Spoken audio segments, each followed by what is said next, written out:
Greetings from Quebec, guys. So today I want to talk about diet. The information provided in this video is for educational purposes only, guys. I am in no way certified. I'm not a doctor. What I'm speaking of in this video is just my own personal experience. Now that we got that out of the way, how do I eat? I think the first thing we need to cover is what's my background.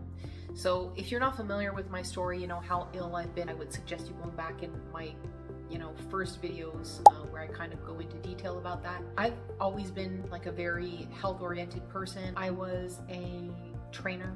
My diet has changed a lot over, since I've been 18 years old. Always like bringing you tweaks to it and making it better. Do tell.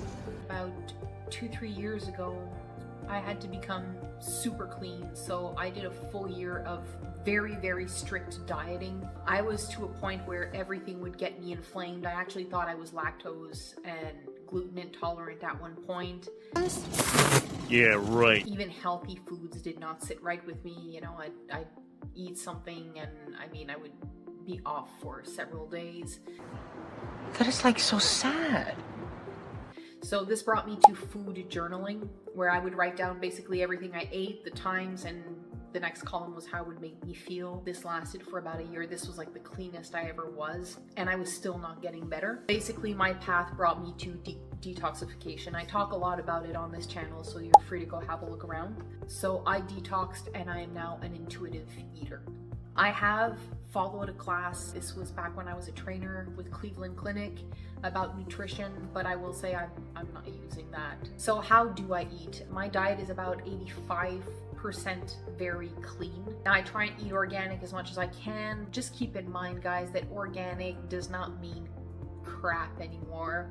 Oh no. If you look at things like oats, like kidney beans, chickpeas, stuff like that, most of the organic companies have tested positive for glyphosate and various pesticides. The food chain is totally rigged. Like things that you think would be healthy are not. Plus plants today, in response to the toxicity that is present, they are producing more lectins, which is very inflammatory to our guts, which is one of the reasons colon cancer is on the rise. So there's no getting away from it. You gotta be shitting me. So basically, and to get rid of these lectins, you would want to cook your food more to be able to get rid of the lectins, but then you're losing a lot of the good properties in the veggies. So it's like there's not really a win-win. So I like to take the ReLive Greens from one of the companies that I'm an affiliate for. So the person who formulated these greens actually owns a patent for lectin removal. So there's no lectins in this, so you're getting all the good stuff from those fruits and veggies minus the lectins. I would say the best way to go about it, think homegrown, think in a greenhouse if you can, and you obviously want to be giving your crops good water. Basically, I eat fruits, veggies. I do eat meat, mainly chicken. I will eat beef around my period. All this stuff that I eat, like I know where it's sourced, I know where it comes from, I know how the animals are treated, how they're fed, that kind of stuff. I tried the no meat thing. I felt very weak. Because you suck. Blood types are, do well with meat, and they actually need it in their diet. They're the hunter-gatherer blood types, so they do well with meat. Other blood types like AB can do without meat. If you do plan to go, vegan or vegetarian, you will need to supplement certain things, or you will start to feel super weak. So you will want to be supplementing vitamin B's, vitamin D, and iodine. So just a heads up. Thank you. I also eat grains, so grains include mainly millet, brown rice, and quinoa. These are the ones you'll want to concentrate on.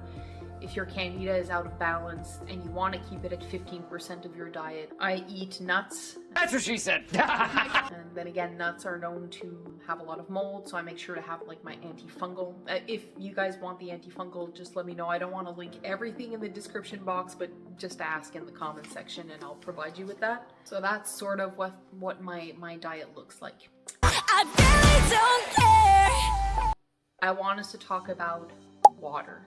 The reason for that, you hear people mention it often, how water is so important, drink water, and it's not until I really started detoxing my body and taking care of it that I truly realized what that meant. I drink distilled water. There's the school of thought that distilled water doesn't have enough minerals, all that. I seen different info on that, and I don't buy into that, so I drink distilled water, and I mean, it's empty, so it's able to, you know, flush things out much easier, and that's what I've decided to do for me. How much water do I drink? Again, I think that should be, let yourself be guided by your intuition. I have this huge jug, a mammoth mug, so it's a little over 2 liters. I usually drink at least one of these daily. I usually fill it back up and I'll drink a bit more of it.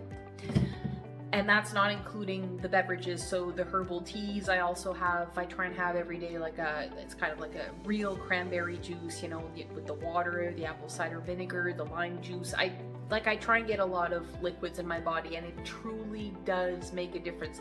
Especially if you're detoxing.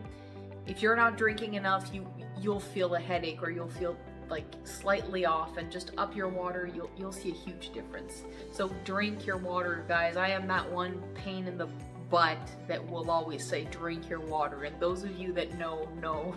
If you haven't drank water yet, this is your sign. Pass. So the question, do I cheat? Absolutely not.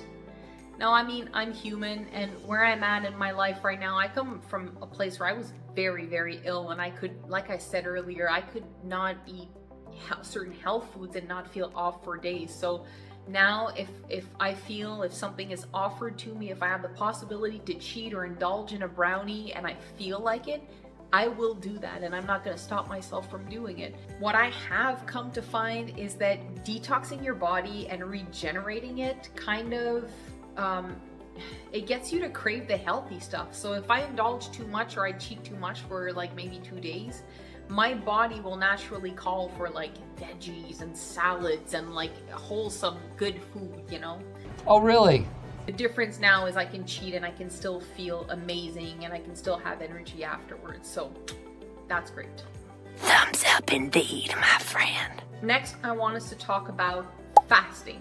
So fasting has been a practice of mine for almost 10 years now. I've mentioned this often. My mom's dad passed it down to her, and she passed it down to me. It's part of my heritage.